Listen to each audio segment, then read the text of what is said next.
Isang magandang araw ng Miyerkules sa inyong lahat mga bayang classmates. Balik paglilibang tayo ngayon. For this week, ano po, unang araw ng ating paglilibang sa mga pakarerang lalargahan sa pista o karerahan ng Philippine Jockey Club. Okay, dyan sa Patrick Garcia and Batangas. First day of racing natin for this week nga mga bayang classmates at mayroon tayong 7 karera mga bayang classmates. Okay, base sa ating pagre-revisa ay may mga lamang kung sakali man ano po na makakalusot ay talaga namang nasa Yamado side, lalong-lalo na po ang sa winner take all, ano po, mga bayang classmates, may mga 3 hanggang 4 tayong maaaring solohin, mga bayang classmates, 3 hanggang 4. Pero siyempre pagdating po sa takilya, kayo pa rin po ang masusunod mga bayang classmates. Okay? Bago tayo magpatuloy, nais ko munang i-welcome at pasalamatan ang ating mga bagong classmates, mga bagong subscribers dito sa ating channel. Welcome po at maraming salamat sa inyong pag-subscribe. At harinawa, lagi sana kayong tumutok at tumangkilik upang sa gayon ay meron kayong giya at gabay na mapapagbasihan. Okay? Basihan, bilang basihan at magagamit sa tuwing araw ng paglilibang. Siyempre pagdating sa takilya, kayo pa rin po ang masusunod kung sino-sino ang inyong isasama sa listahan. Gaya na rin po ng binabanggit ng ating mga fellow vloggers. Ano po, para sa kanilang mga giyang na ibabahagi rin sa inyo na kanilang nire-revisa. Okay? Welcome pong muli at maraming salamat. Sa pasensya na nahuli dahil talaga naman pong nag-uulan. Halos hanggang ngayon umuulan dito sa amin sa Valenzuela bukod sa aking mga nadaanan simula kaninang umaga ang paghatid at sa iba pang nilakad. Meron nga ako isang naputol na lakad mga bayang classmates, hindi na ako umabot sa Ortigas dahil talaga naman pong mahirap na. Mahirap pagkasakit, di ba po?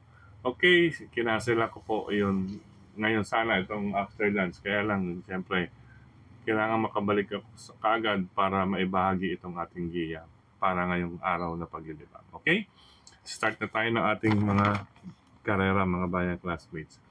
Race number 1, start ng winner take all, covers races 1 to 7. Sa karerang ito mga bayang classmates, nasa race number 1, nakalagay or nalagay ang kanilang mga kalahok. Basa-basa rin ang mga pangalan ng tao na nasa hawak ng inyong programa. Okay? Sa race number 1, makibalita at pakiramdaman, lalong-lalo na yung mga sasali ng winner take all. Ano po? Dahil ito po ay mahalaga, unang puntusan para sa nabanggit na event. Okay?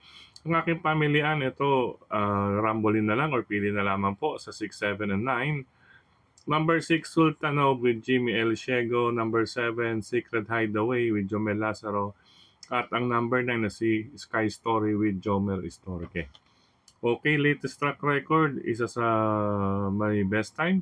Si number 6, ayan po, si Sultanov. Then si Secret Hideaway, meron siya ang mas pinakamagandang time, at 1 minute 12.6 na naitala. Then ito si number 9, ayan po, parehas sila ni Sultanov.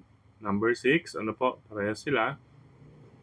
Maganda rin ang post position, pero ang kinakailangan naman dito ay yung agap sa alisan. Tingnan natin mga bayang classmates, agap sa alisan para kay Sky Story. Para sa akin, 6, 7, and 9 ang mga pamilian sa unang takbuhan para na rin po sa start ng winner take all. Good luck mga bayang classmates. Race number 2 para sa start ng pick 6, covers races 2 to 7 tayo mga bayang classmates, isang 3-year-old and above maiden race. Sa karerang ito lamang to, tingin ko kasi sa pagkakabayo matangkad gayon at ito'y isa sa giya natin nakaraan, hindi tayo nakabihado, muntik lang.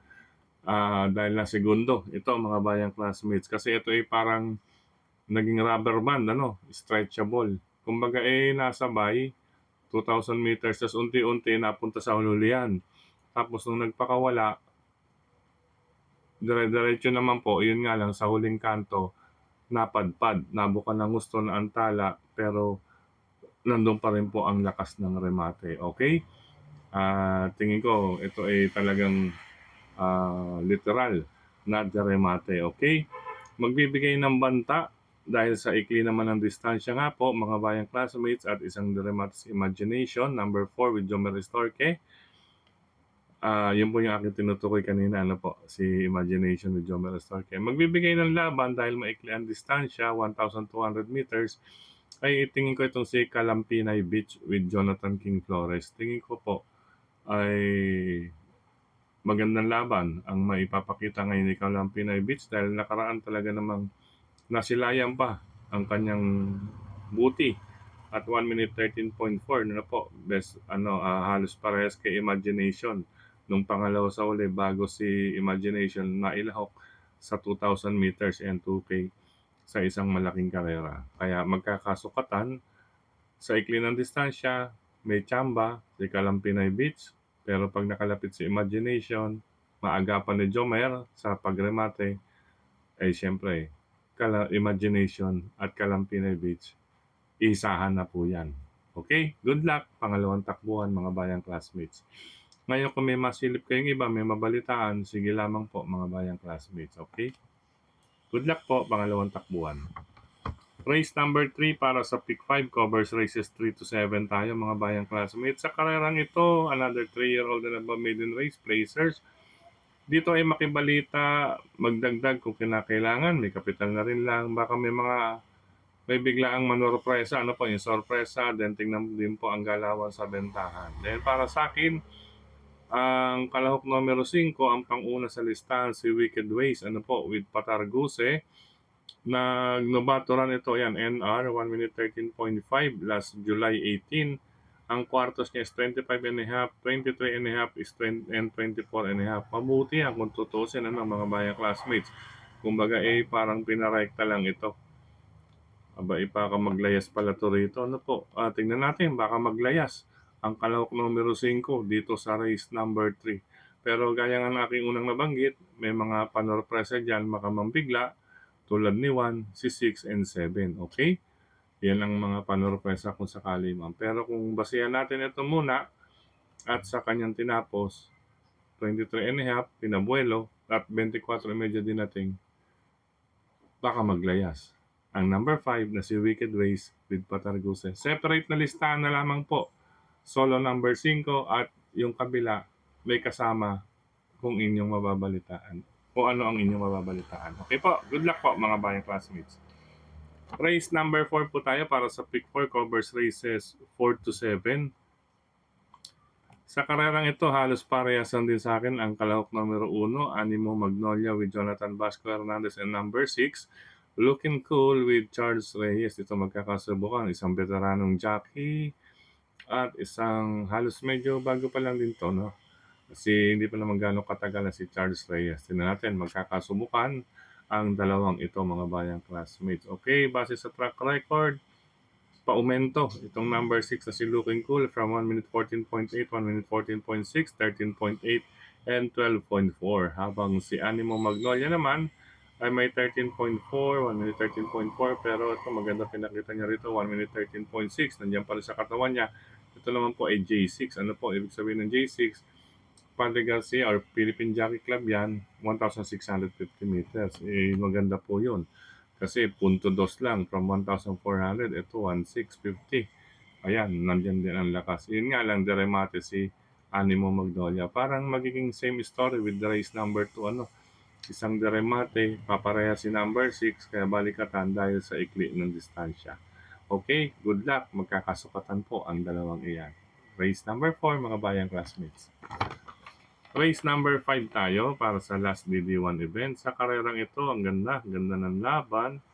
Halos magkakalapitan lamang 1 minute 12 something, 13-14. Ayan, may 1 minute 12 din pala itong si number 10. Ayan, po mga bayang classmates. Then, ito si number 1. Meron din. Ayan, nung nanalo siya sa T, sa pista ng Metro Turf. Turf po yan T.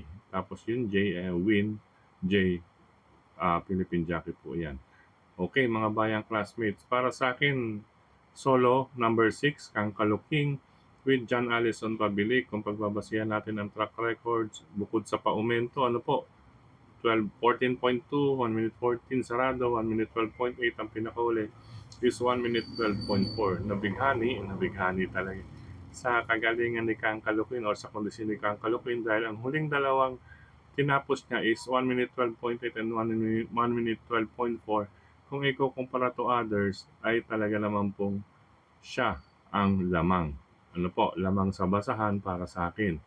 Okay, kung may nais idagdag, sige lamang po sa race number 5. Pero ang inyong lingkod, solo number 6, Kang Caloocan with John Allison Pabili. Good luck ikalimang takbuhan mga bayang classmates. Race number 6, penultimate race tayo dito sa karerang ito at sa ganitong klaseng grupo. Ayan, bagamat nakikita naman natin magaganda ang tiyempuhan nila, no? Naglalaro sa 11, 12 hanggang sa 13. Then, ang mga bayang class, yun nga lang, sa klase ng group nila, siyempre, maalalay din yan. Halos naman nasa gitnaan. Although, siyempre, pag manalo man sila dyan, nandiyan pa rin sila sa class 4. But anyway, ang aking payo lang, makibalita lamang din po rito at idagdag kung may iba pa kayong pili kursunada bukod sa 5 and 1. Ayan, 5 and 1, dagdag na lang kung sakaling may iba. Si number 5 ang aking inuna, Lady Secret, nagpapatnubayan ni Raymart Simasio. Okay, balita ko rito, gamay ni Raymart iton po, na ensayo na rin ni Raymart. Then, sa track records, may 1 minute 11.4 po ito. Then 1 minute 12.4, medyo dehado pa po ito rito, number 5, Lady Secret. Pangalawa ko ito, may tiba ito. Maganda lang ilabas. Number 1, Stephanie with Noel Lunar. Maging maayos lang ang salida. Mamaya pagbukas ng stall number 1, yan sa race number 6, ay may chance po si Stephanie rin mga bayang classmates. Then yung iba, may chance rin po mga bayang classmates dahil sa ikli ng distansya. Kaya magdagdag kung may iba pa kayong pili kursunada at mabalitaan bukod sa number 5, Lady Secret at number 1 para sa ika-6 na takupuan. Good luck mga bayang classmates. Last and final race, ayan, nabuhos na naman ang ulan dito sa aming lugar, ganap 1:30 ng hapon. Then sa race number 7, last and final race, ang gandang laban nito, Aire, largahan pa lang, Aire ang labanan, 1,200 meters, dagdag na lang dahil paratingan. Dahil kung titingnan ninyo mga bayang classmates, sa 10, halos lahat or 7 ang may angking tulin sa alisan. Ayan, bakbakan sigurado to. Sigurado ang pangalawang kwartos nito ay malakas. Kaya yung mga nasa striking distance o yung sabihin natin maantala rin sa alisan, may chance rin dito makasilat or makapanilat. Ano po?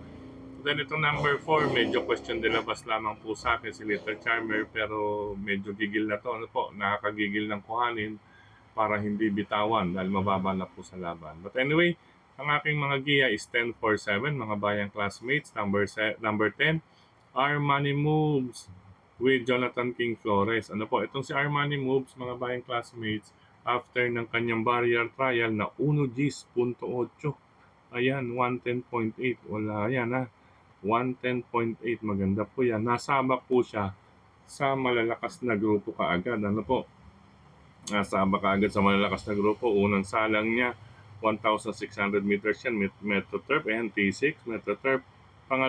Pangalawang salang niya sa actual na karera after ng barrier trial is 1 minute 15 at T6 pa rin. Ano po? Metro Turf, 1,600 meters. Then nakaraan, nakita natin medyo gumagaan na po ang laban. 1 minute 12.6, medyo gumaan ng bahagya. Pero siyempre, hindi pa rin or mas magaan pa rin ngayon ang grupo niya dito sa race number 7. Para sa akin, magaan po ang laban niya rito ngayon sa race number 7. Okay? Maganda rin ang post position bilang isang banderis ng kabayo. Hindi po mapag-iiwanan ito. Nasa labas po kaagad mga bayang classmates at saka huling pasok. Okay? Isa siya sa mga nasa harapan kaagad pero ang dami talagang banderista sa karera ito. Okay? Pangalawang pamilya ko, ito number 4 nga po, si Little Charmer ni Jonathan Vasco Hernandez. Medyo gigil na to at talagang kakalabitin na lang to, parang si Rumored. Ayan na, congratulations kay Rumored. Nakadihado na, ano po, nakakalabit ng bigla si Rumored. Ala tayo niyan. Pero nabanggit ko lamang din po iyon na talagang yung karerang iyon nila Rumored ay talaga namang anybody's race. Ayan, nilagay naman natin yun. Anybody's race yung karera yun. Kaya lang, hindi natin na sa mga nakasama kay Rumored, mga bayang classmates. Pero sa ating huling pinaling giya is 2-3-8 tayo dun. Okay. Pero magandang laban talaga yun. Ano? Okay, balik tayo race number 7. Babalik tayo nung last Sunday. Pangatlong pamilihan natin, Sega Tuli. Si Sega Tuli naman, mga bayang classmates, ayan, nag-uumento. Ano po, huling tatlong takbo pa umento. Talaga rin pong sama na sama ito. Then si Patarguse, mga bayang classmates, baka maka-score ng dihado rito para kay ah Sega Tulin. Okay. Hindi, nalingat kasi ko ron. Nabi ko may Patar. Ayun, yung pala, nasa race number 3. Si Wicked Ways, ayan, si Patar, magpapalayas ng kabayo mamaya sa race number 3. Anyway, nabalikan ko lang ating race number 3. Abangan natin yun. Okay, race number 7, isama lang. Kung may iba pa kayo bukod sa 10, Our Money Moves, 4, Little Charmer, and number 7, Sega Tulin. Good luck mga bayang classmates. Sa pagkakataong ito muli, maraming salamat sa inyong pagtutok, pagtangkilik, pagsubaybay. Higit sa lahat po ang pagtitiwala, lalo-lalo na po sa pag-aantay. Sorry po mga bayang classmates, talagang pag Wednesday at saka Saturday, talagang medyo tinatanghali na tayo. Pero ngayon, lagpasan ng tanghali, 1:30 na po. But anyway, nakahabol tayo. Tsaka isa pa, kung sakali man, hindi naman po ganun kahirap ang karera. Pero kaya nga natin nabanggit, pakiramdamang mabuti at makibalita rin po kayo para sa ibang takbuhan. Yung races 2, 3, 4, medyo nasa Yamado side, ano? Medyo nasa Yamado side ang aking nababibes, ano, mga bayang classmates. Doon sa race 1, 6, and 7, balasado natin. Lalo yung mga sasali ng winner take all, mga bayang classmates, yung race number 1 at race number 7. Ang first, pambungad at ang paratingan. Okay? Maraming salamat din. Sa pagkakataong ito, maraming salamat kina Sir Mel, Sir Dennis, yan, sa kanilang suporta. Ganyan din sila Sir Serso, Sir Dan Maliksi, yan, MHP, at si Sir Brother Jojo, The Destroyer Puno. Yan, nagbabahagi na ating giya sa kanyang ginagawang programa sa grupo ng Manila Horsepower. Hello po sa inyo lahat dyan sa Manila Horsepower Group, sa lahat ng admins and members ng Manila Horsepower sa pangunguna ni Cons Ferdi Eusebio, Sir Edwin Dadiger, siyempre si Mami Jer, nandyan din, at ang iba pang officers and members nga po ulit. Okay, speaking of social media rin, supportan din po natin ang ating mga fellow vloggers, mga bayang classmates. Okay, tulad ni Dalubasang Buraot, yan, may OTV na yan. Sa Silang Cavite, bisitahin niyo yan. Pag mapadaan kayo dyan, bisitahin ninyo ang Dalubasang Buraot OTV ni Sir Paulo Crisostomo, mga bayang classmates. Okay? Nandiyan po yan sa Silang Cavite. Mga pupunta ng Tagaytay. Ay, Tagaytay! Parang meron kaming Tagaytay sa next month, ano? Oo, may schedule kaming mag-Tagaytay. Daanan nga natin yung OTV ni Sir Paulo Crisostomo. Okay, dyan sa Silang Cavite. Okay, then sa mga OTV rin, hello sa inyong mga lahat, mga bayang classmates at lahat ng admins at grupo ng karerisan ng OTV sa social media. Maraming salamat sa inyong suporta, sa mga nagla-like din, nag-heart, nag-share at mga nagko-comment. Maraming salamat. Muli, hanggang dito muna. Kita-kits tayo para sa giya natin for Friday, ano po, next week, next racing second day of our races. Pasensya na, medyo talagang marami lang tayong nilakad kaninang umaga at maantala kasi nga nag-uulan. Ayun, ngayon nabuhos ulit ang ulan. Paalam, pansamantala. Ingat po sa lahat ng mga riders na katulad ko. Ingat po sa kalsada, madulas, check mo ang preno, pati ang gulong. Ang gulong, mga bayang classmates, ang gulong. Mga bayang classmates nating riders. Okay? Good luck, God bless. I love you all, mga bayang classmates.